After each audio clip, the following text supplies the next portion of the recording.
everybody, and thank you for joining us on our Tuesday speaker series. For those of you that joined us during the fall leadership, thank you for attending that as well.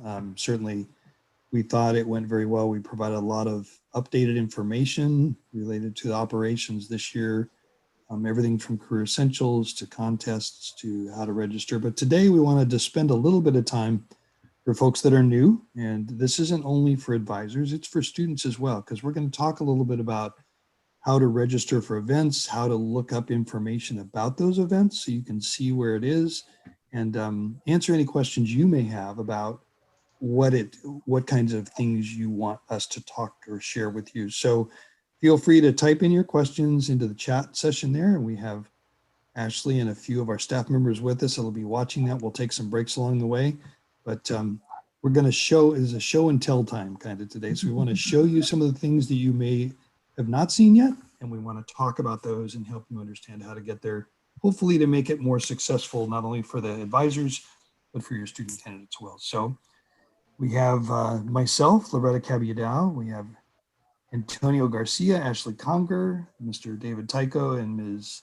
Rachel Navarrete. We're all parts of the staff that work with SkillsUSA in California, either as regional managers, membership coordinators, or state officer trainers. So lots of help here, and we'll get going. So Loretta, if you want to drive the train here, we'll make it work. Sure. So we were thinking we would start with getting you into your registration system. And so I'm just going to log in and then I'll share my screen.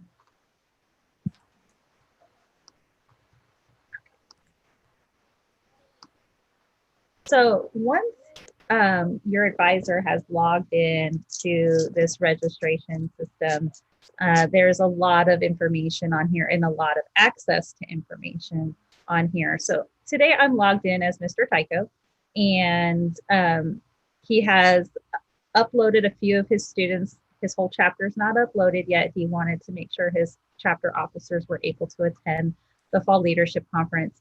So, you know, it's kind of like just the basic setups, and he's going to have all of those students registered before November 13th to meet the deadlines for registering for conferences.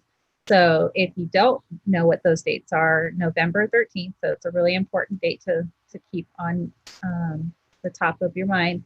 It's on our SkillsUSA calendar on the state website as well. That is the date that you have to do a few things. Number one, you need to, if your chapter wants to compete, they need to have their membership registered by November 13th. They also need to register for their contest by November 13th. And one other thing, does anyone know what that one other thing is that they need to do?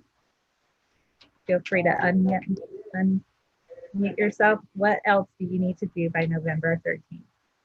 Sandra, I think you know. She's smiling at me. It's only because you're on my screen. I'm going to pick on you a little bit. So the Chapter of Excellence program, it's not a trick question, not a trick question at all. If you're competing, level 1 of the Chapter of Excellence program is needed to be completed by that deadline as well. Those are the 6 key indicators that you have an active chapter with SkillsUSA California. So from here, I can take you over to membership real quick just to show you, for those of you who are brand new, this chapter has multiple programs in their chapter, okay, and you can add other training programs, as each chapter may have anywhere from 1 I've seen to about 10 different programs, which is awesome. So from here, this is where you do your membership. And if you didn't know, on October 30th, we do have a live training happening on Zoom for learning how to upload your membership in the most efficient ways. And we have the national office coming to do that live demonstration with us. So if you're still struggling with membership, we'll make sure you get that information to join us for that as well. Clay, do you want to add anything to this particular part before? Real quickly, a couple of things. If you go back to that screen you had up a second ago there under membership. So so for those of you new people, the chapter is Franklin High School. So this large heading of Franklin High School is the chapter name. These are called sections: carpentry, clothing, management, production, computer technology, mixed training, and welding. Those are sections, and those are training programs within that chapter. Okay, so chapter training sections. If you wanted to add another training section, you would click that button that says add training program. If somebody else added, you could add another program there. So that's just a real quick kind of, because people get confused. It's like, well, they'll try and start a new chapter when there's already a chapter at the school. So just wanted you to know that. It's kind of a, oh yeah, that's a normal understanding piece, but a lot of times people don't understand it. Go ahead. Thank you. Okay. So from here, going to your conferences, when you're thinking about registering for a conference, if I go back to the main page and kind of show you you can go to this little icon here. You can come up to the drop down here, and you can just jump into that. And here is where you would start to look for your event. So this would be the Region 5 competition, because they are in Region 5. So if you're in Regions 1, 2, 3, 4, or 6, you would pick those ones. I need to get my little face. If you, just so you know, if you click on that drop-down menu and you don't see the region or event, you want to give someone at the state staff a call or an email so that we can add you. It just means you may be a brand new chapter and you have not been added to your region yet. So let us know if you don't see like a region 1, 2, 3, 4, 5, or 6 event pop up when you get there. And so you can add a new registration right here, right? So this is where you would go in and you're going to go find your member. So I'm just going to pick a member, and the division, the category of the contest. So is it a leadership development contest? So which type of contest? So if you haven't picked your contest at this point, you would need to go back and decide. And we're going to show you where to look at what contests are available for you. So say we decide that we do a leadership contest, and then you would want to scroll through all that are available in that category. And this is where I just want to emphasize how important it is to select the right contest. And Clay, why don't you give an example of why that is so important? So you want to make sure that once you've registered a person for a contest, that is the contest that they're in. You can't make that change after you've submitted those people. Very similar. So in a leadership contest, any student in any program can be in any one of these leadership contests you see on the screen here. So if you're in automotive, if you're in welding, if you're in graphic design, no matter what contest or what area you're being trained in, you can sign up for any one of these leadership contests. Another thing, if you're new, you can only sign up for one contest at the regional event. So once you make your choice of either a leadership contest or a skill and technical contest, and you've made that registration, you're done registering. You don't get to pick another contest as well. It's just one contest for each person. One of the things that has happened every year in every region is someone will say that, oh, I registered for job demonstration open, and we look and they really register for job demonstration A. Because these titles are very similar, it's easy to accidentally click on the wrong one. So you definitely want to make sure that the one that ends up here is the right contest, because it's even happened at skill contests and architectural drafting and something completely unrelated. And they can't be switched at the day of the contest, So it's really, really important. And then they are a contestant. We will save and continue that. And okay. Haven't been submitted yet. Okay, so I happen to pick a student that has not been fully submitted as a member. So that is I haven't submitted any of them. Oh, okay. I thought you have a few.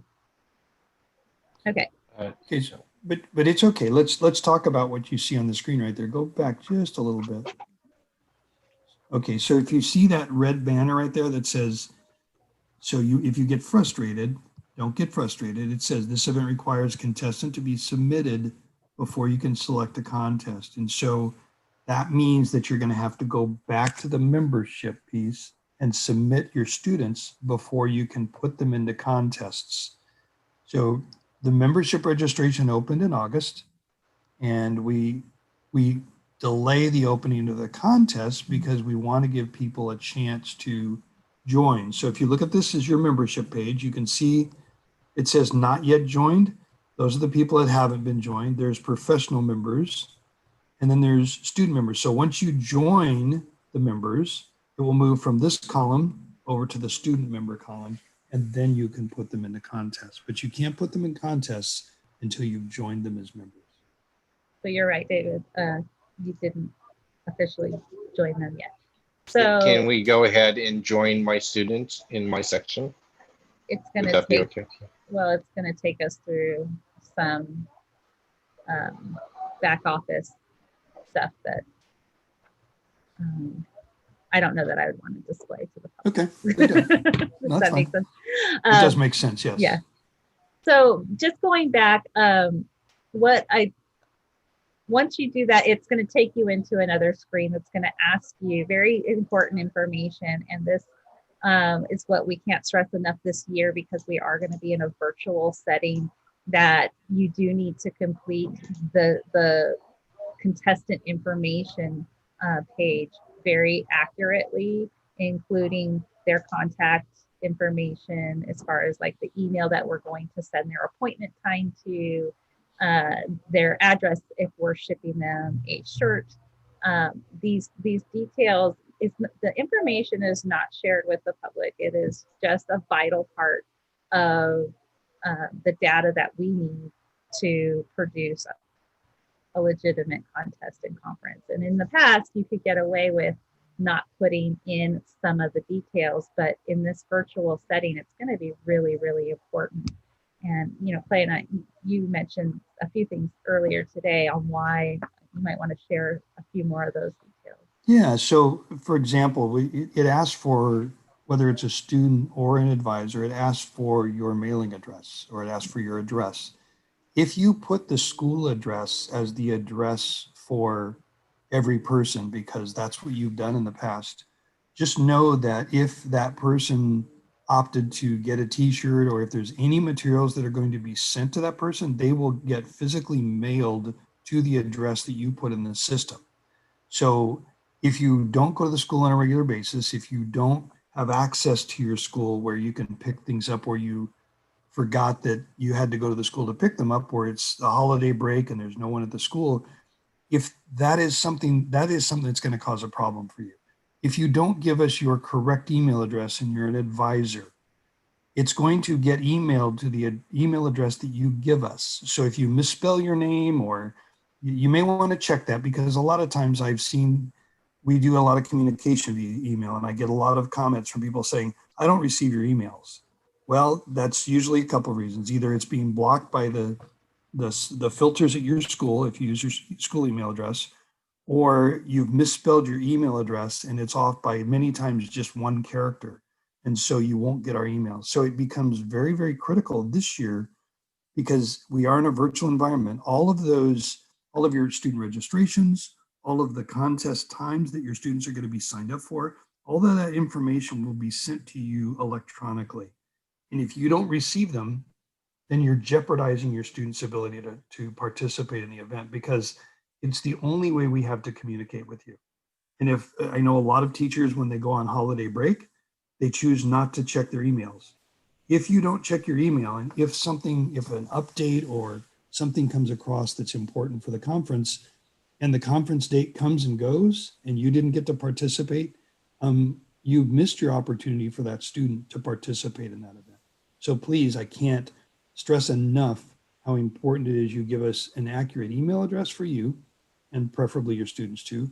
And the addresses for mailing need to be done accurately as well, because let's say you choose to use your email or your mailing address for everything.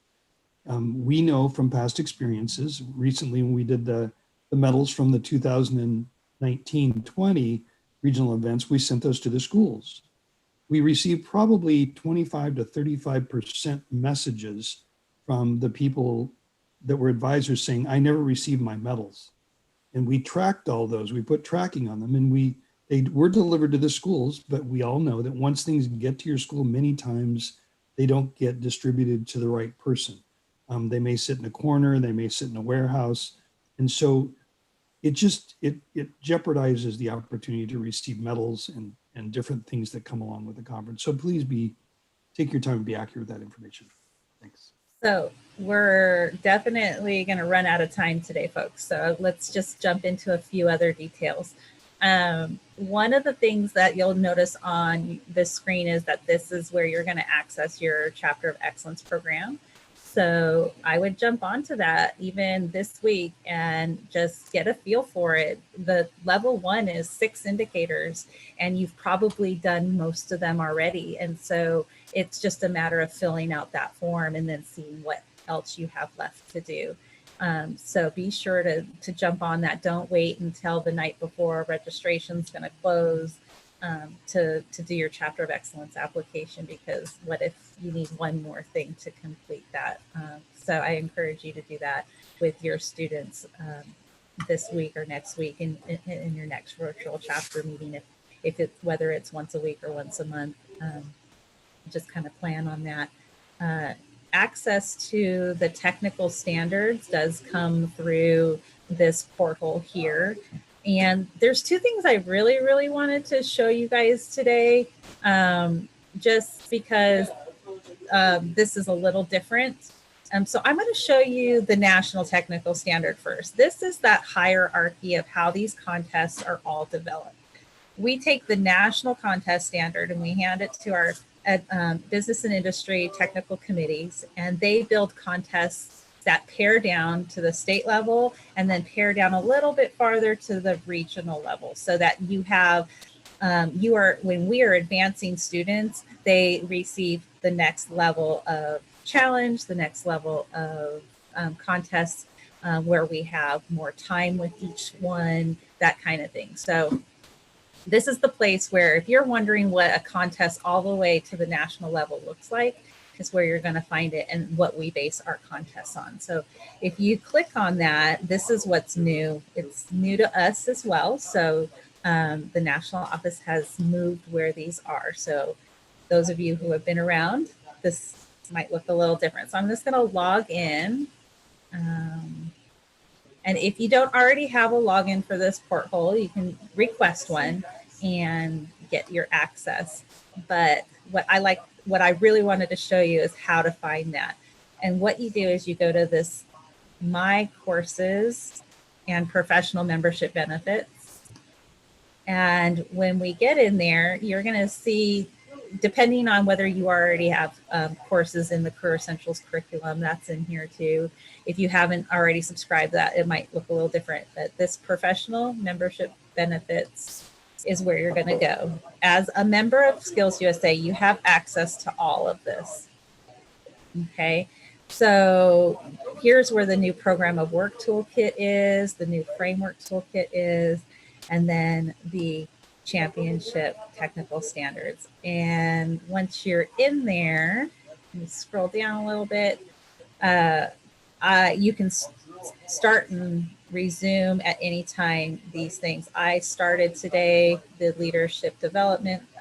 There's also your skill contest and your occupational contest. So I'm just going to go back into leadership and show you what it looks like in there. And this is where what you're going to see. So from the national level, they've even started updating all of the in-person versus virtual. So this is exciting.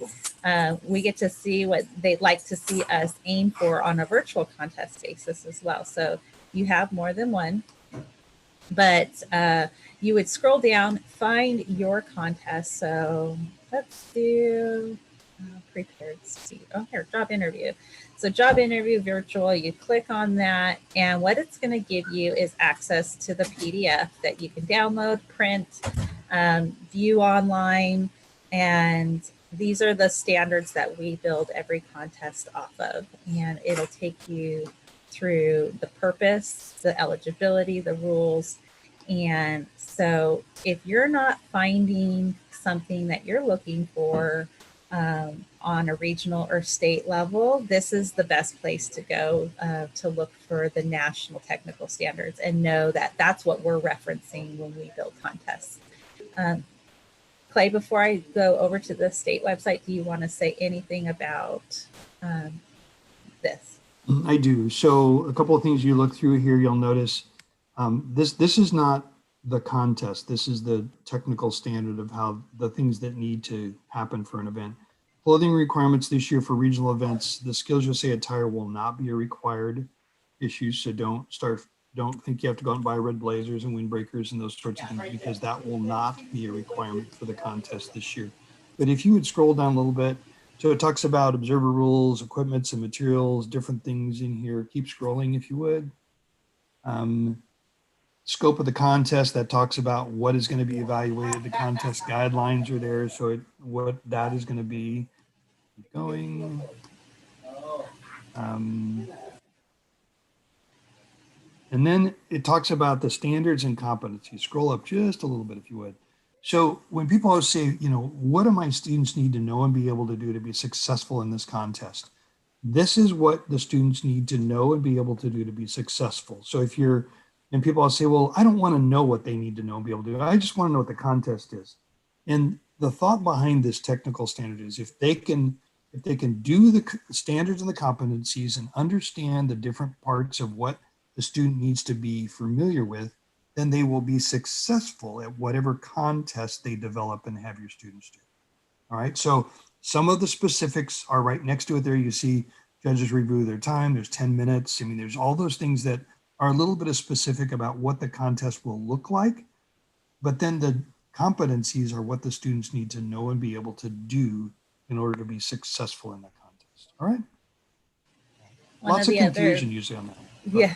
And they do incorporate the SkillsUSA framework in all contests now. So be looking for that. It's definitely time to make sure that you are incorporating that language into your classrooms, and that they will be much more efficient at it when they see it in the contest. Okay. Wow, we're going to skip on over. Can you see the SkillsUSA California webpage? Okay, thank you. All right, so if you are trying to decide what contest should I be in, what contest should my students be in, and you want a list of contests, you'll find this under the conferences tab and competitive events. And it'll give you some overview of what those look like, the hierarchy of the process, as regionals are a qualifying event to make it to the state conference.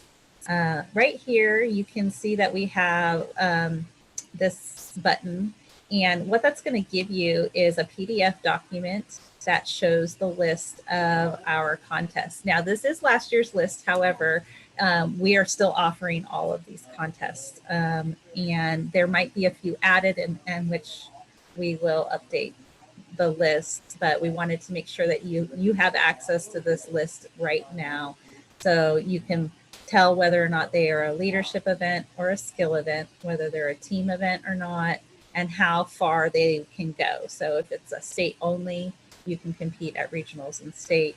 If it's a national event, they'll go from regionals to state to nationals. And so once you've decided on which contest you would like, we have left for you the regional catalog from last year. So this gives you a really, really nice base of what the judges were looking for last year at their events. And even though we're going virtual, they're still going to be looking to identify whether our contestants have knowledge of these types of things.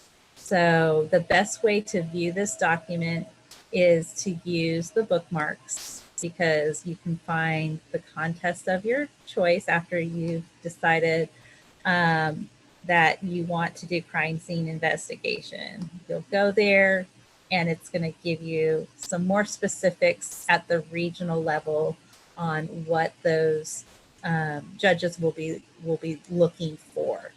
And so that document is still on our state website as well and is accessible right now. So when you're trying to figure out which contest is right for you and your students, that would be the place that I would look. So you have two really good sets of information. You have a national standard, and then you have our regional standards that you can look at right now. Okay. Thanks, Laura. And so this is where you have, well, basic information about that contest. You know, in this one, it talks about, you know, contest description, regional competition. So it helps you understand what you need to do. It's a starting point for you. So is it exactly what's going to happen in the virtual environment? No. But I think as you look at those elements, it's pretty safe to assume that if the contest committee is working on coming up with how they will do the same evaluation in a virtual environment.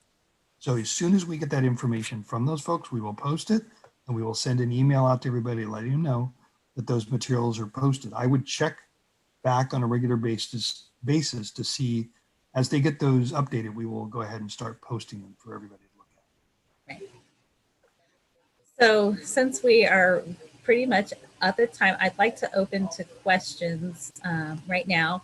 But while you're doing questions, I don't want to forget that we do have a giveaway today. We have a SkillsUSA face mask to send out to a lucky winner today. So be sure to put your email in the chat for me, and we're going to open this up to questions. Let me stop sharing so I can see everybody.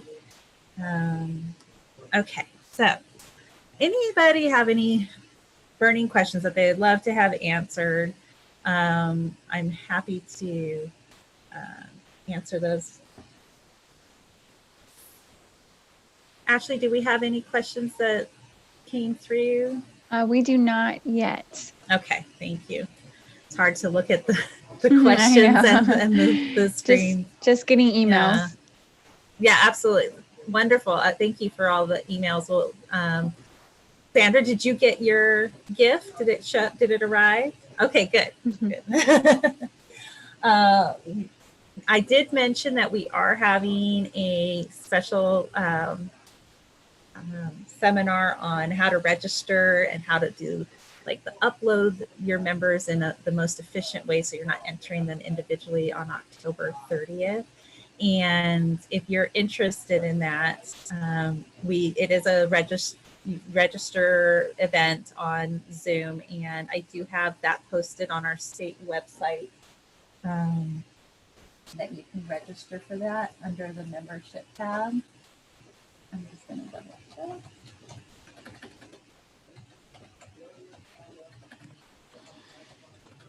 And if you, under membership, right at the top, there is, do you need help with registering members? Register now. So it's at 3:30 in the afternoon. And we're going to have the top-notch help from the national office there. And we're going to do it live. She's going to take us through the whole thing. And it's going to be better than watching the little videos.